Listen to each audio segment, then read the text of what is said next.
Hi everyone, welcome back to my channel. This is Vaishnavi, an emergency care professional, and in today's video, we are going to explore the neonatal asphyxia, where new life struggles to breathe.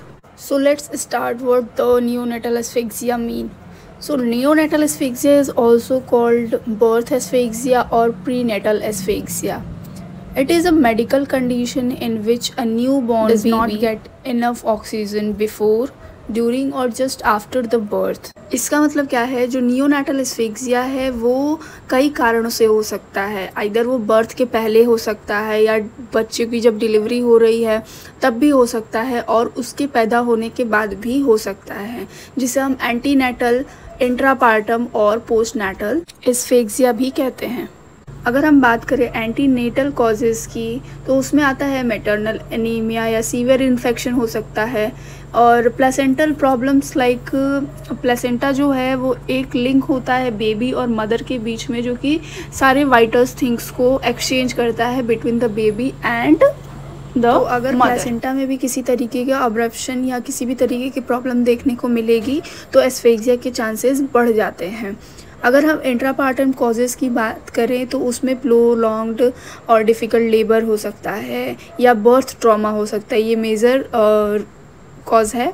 तीसरा है after birth या post natal causes. उसमें क्या होता है, जो pre mature babies हो जाते हैं तो उनका लंग्स जो होता है वो फुली डेवलप नहीं होता है फॉर द गैसियस एक्सचेंज, तो उस कंडीशन में भी एस्फिक्सिया देखने को मिल सकता है।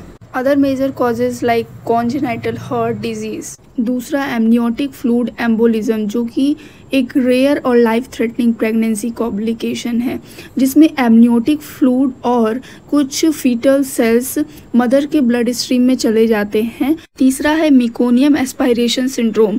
ये एक ब्रीदिंग कंडीशन होती है जो कि न्यूबॉर्न्स में डेवलप हो जाती है जब वो मिकोनियम को इनहेल कर लेते हैं।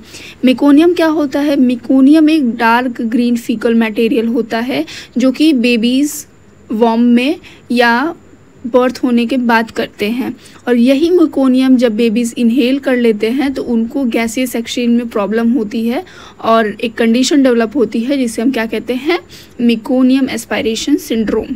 क्लिनिकल फीचर्स की अगर बात करें तो जब बच्चा पैदा होगा तो वो बहुत ही कम या एकदम रोएगा ही नहीं। उसके बाद है उसको सांस लेने में बहुत ज़्यादा दिक्कत होगी, और उसकी जो बॉडी होगी ब्लूइश कलर, साइनोटिक कंडीशन देखने को मिलेगी। हार्ट रेट जो है वो बहुत कम होगा, पुअर रिफ्लेक्सेस होंगे, और सीजर्स की भी कंडीशन डेवलप हो सकती है in the severe cases. Next हम बात करेंगे डायग्नोसिस की। तो सबसे पहला है अपगार स्कोर, जिसे हम American paediatric cross assessment record भी कहते हैं। इसमें हम बेबीज़ के कुछ टेस्ट क्राइटेरियाज होते हैं, जैसे कि heart rate, respiratory effort, muscle tone और स्किन कलर की जांच करते हैं कि हमारा जो बेबी है वो कितना रेडी है। दूसरा है ब्लड गैस एनालिसिस और एबीजी, जिसमें हम गैसेस लेवल चेक करते हैं और पीएच चेक करते हैं ब्लड में। नियोनेटल एस्फिक्सिया की वजह से बेबीज़ में कुछ कॉम्प्लिकेशंस भी देखने को मिलती हैं, जैसे कि हाइपोक्सिक इस्केमिक इंसेफेलोपैथी। इसमें इस कंडीशन में क्या होता है, जो ब्रेन सेल्स है हमारी इंजर्ड हो जाती हैं ऑक्सीजन की कमी की वजह से। दूसरा है सीजर्स, और हमारी जो बेबी का ग्रोथ है, डेवलपमेंट है, वो बहुत ही ज़्यादा डीले होता है, और सेरिब्रल पाल्सी भी देखने को मिलता है। इस कंडीशन को मैनेज करने के लिए हमें बेबी को इमीडिएट रिसक्सिटेट करना पड़ेगा by providing extra oxygen and nitric oxide. साथ ही साथ हमें हार्ट रेट को भी मैनेज करना होगा, और सीवियर केसेस में हम सीपीआर भी दे सकते हैं। दूसरा है थेरेपेटिक हाइपोथर्मिया, जिसमें हम बेबी को कूल टेम्परेचर पर रखते हैं ताकि उनका जो ब्रेन सेल है वो बहुत ही ज़्यादा इंजर्ड ना हो due to insufficiency of oxygen delivery. So what would be the prevention for neonatal asphyxia? So first one is regular antenatal care must be provided to the baby and the mother. Next, monitoring high risk pregnancy regularly.